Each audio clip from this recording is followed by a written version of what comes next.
विद्यार्थी मित्रों, मां सरस्वती शिशुकुंज शाळा परिवार आपનું હાર્દિક સ્વાગત કરે છે। ચલો વિદ્યાર્થી મિત્રો, અત્યાર સુધી આપણે શું શીખી ગયા છીએ? હા, અન્ય ટાઈમ્સ એની અંદર તમને વ્યાકરણ પણ મારી જ્યારે હું ગેરહાજર હતી ત્યારે મીનાક્ષી મેડમે તમને સારું એવું વ્યાકરણ, લિંગ પરિવર્તન છે, વિશેષણની સમજ છે એ તમને મેડમે સરસ રીતે સમજાવી હતી, બરાબર છે। આજે હું તમને ભાષા સજ્જતા એની અંદર જે કહાવતે છે એ कहावतें हूँ तमने समझावानी छू।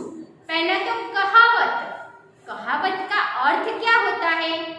तो मित्रों देखो यहाँ कहावत का अर्थ है किसी घटना, प्रसंग आदि का वर्णन करते समय प्रयोग किए गए रूढ़ और मार्मिक कथन को कहावतें कहते हैं।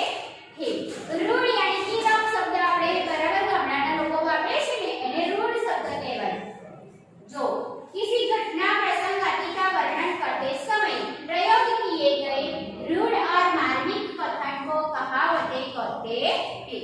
जो उसका विस्तार में अर्थ मैं आपको समझाती हूँ। देखो यहाँ किसी घटना, प्रसंग आदि का वर्णन करते समय प्रयोग किए गए रूढ़ और मार्मिक कथन को कहावतें कहते हैं। कहावत की पृष्ठभूमि में कोई कहानी या घटना होती है। धीरे धीरे जब यह रूढ़ हो जाती है तो कहावत बन जाती है। जब वो भाषा रूढ़ हो जाती है तब वो कहावत बन जाती है।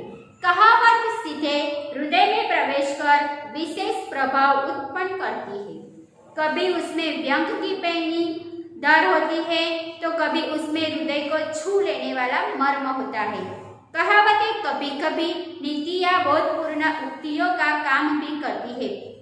अमुक कहावतो केवी होय छे कि आपણા હૃદયને છૂઈ જાય છે, એટલે કે આપણા હૃદયને ચૂમી લે છે કે હૃદય को छू लेना मर्म होता है। कहावतની અંદર કઈ કશું એવું કહેવા માંગતું હોય કે આપણને લાગુ પડતું હોય છે।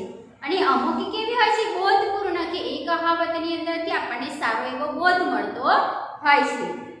कहावतें प्रायः पूर्ण वाक्य के रूप में होती है और किसी प्रसंग के अंत में आकार उसका स्पष्टीकरण करती है। जैसे यदि कोई व्यक्ति किसी काम के बारे में जानकारी नहीं रखता और दूसरों को दोष देता है तो उसकी इस बहानेबाजी को सूचित करने के लिए कहा जाता है नाच न जाने आंगन टेढ़ा।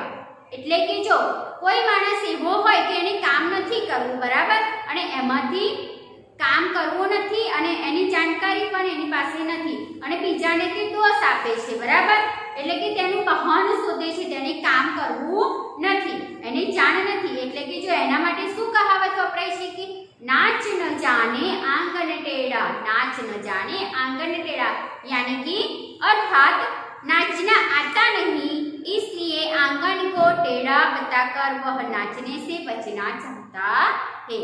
એને કામ આવડતું નથી, કામની બાબતમાં તે જાણતો નથી માટે બીજાને દોષ આપે છે અને તેના માટે તે બહાનું શોધી રહ્યો છે, બરાબર, બહાનાનું સૂચિત કરે છે કે એને કામ આવડતું નથી, જાણતો નથી માટે બીજાને દોષ આપે છે, એ સૂચિત કરે છે કે તે બહાનું શોધે છે। તો એની કહાવત આપણે ભણવી કે नाच न जाने आंगन टेढ़ा।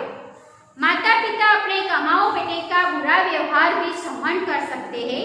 उनकी इस स्थिति को स्पष्ट करने के लिए कहा जाता है कोई बेटा ऐसा हो कि वो बुरा व्यवहार करता हो, वो अच्छा ही नहीं होता, फिर भी माता पिता उसे सहन करते हैं, तो उसके लिए क्या कहावत है? देखो यहाँ दुधार गाय की लात भी भली, એટલે કે दूध આપતી ગાય હોય એની લાત પણ સારી, બરાબર। એનો અર્થ જો અહીંયા ઘડી કભી કે માતા पिता अपने बेटे का बुरा व्यवहार भी सहन कर लेता है। अब देखो कभी कभी कवियों की मार्मिक सूक्तियाँ भी कहावत का रूप ले लेती है। जो कवियों है जो एक सूक्तियाँ बना देते हैं उसे भी कहावत का रूप ले, जैसे कि देखो यहाँ 2.5 अक्षर प्रेम के पढ़े 100 पंडित, रही मन याचकता गहे बड़े छोटे हो जात, हरि को भजे सो हरि का सोई, बराबर છે। હવે જે આ સાર છે કહાવતનો એ શું છે વિદ્યાર્થી મિત્રો કે કહાવતે પ્રાયઃ પૂર્ણ વાક્ય के रूप में होती है। सार જે કહાવત છે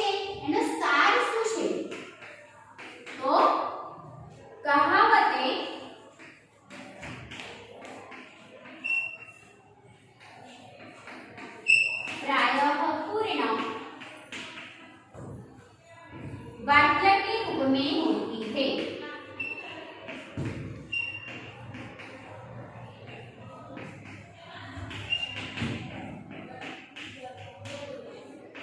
कहावत का ये सार है कि कहावत कैसी होती है। फिर कहावतें ज्ञान और अनुभव का निचोड़ होती है। कहावतें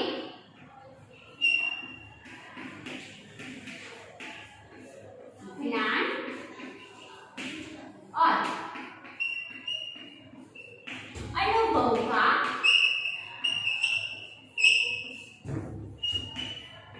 निचोड़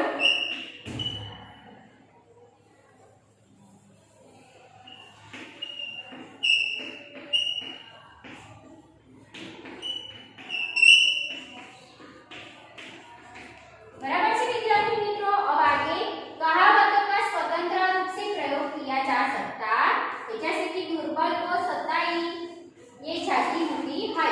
कहावतનું જે રૂપ છે એ કેવી હોય છે? કહાવત સ્વતંત્ર હોય છે। કહાવત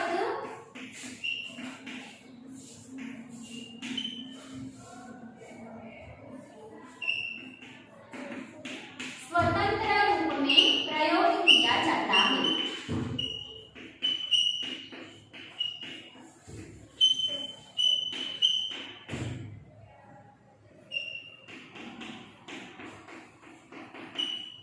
देखा विद्यार्थी मित्रों, ये जो कहावतें की उसका सार है कि सारांश क्या है कि कहावतें प्रयोगपूर्ण वाक्य के रूप में होती है।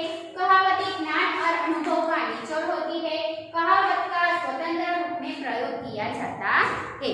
तो अब देखो मित्रों, यहाँ कहावतें है, मैं आपको समझाती हूँ। आए की हरी भजन को ओटन लगे कपास, यानी कि देखो यहाँ आए थे हरि भजन को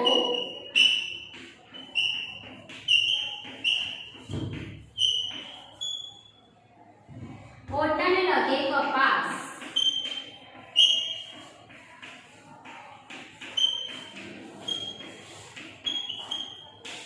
बराबर છે વિદ્યાર્થી મિત્રો। આ એક કહાવત છે। તો એનો અર્થ શું થશે? જો હું તમને એનો અર્થ કહું છું कि तुम्हें छात्रालय में इसलिए भेजा था कि तुम परीक्षा में प्रथम आ सको।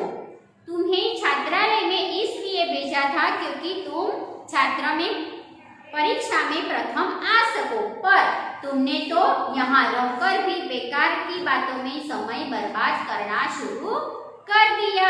यानी कि आए थे हरिभजन को ओटन लगे कपास। એવું શું કહે છે?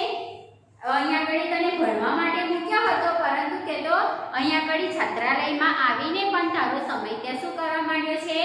બરબાદ કરવા માંડ્યો છે। વિદ્યાર્થી મિત્રો, आए थी हरिभजन को ओटन लगे कपास का अर्थ है अर्थात अच्छा काम छोड़कर महत्वहीन काम में लग जाना। देखा विद्यार्थी मित्रों, ये कहावत आपकी किताब में भी है। ऊंची दुकान फीका पकवान। हमने तो तुम्हारी दुकान की प्रसिद्धि सुनकर सामान खरीदा था, मगर आपका सामान तो बहुत ही घटिया निकला। क्या कहता है?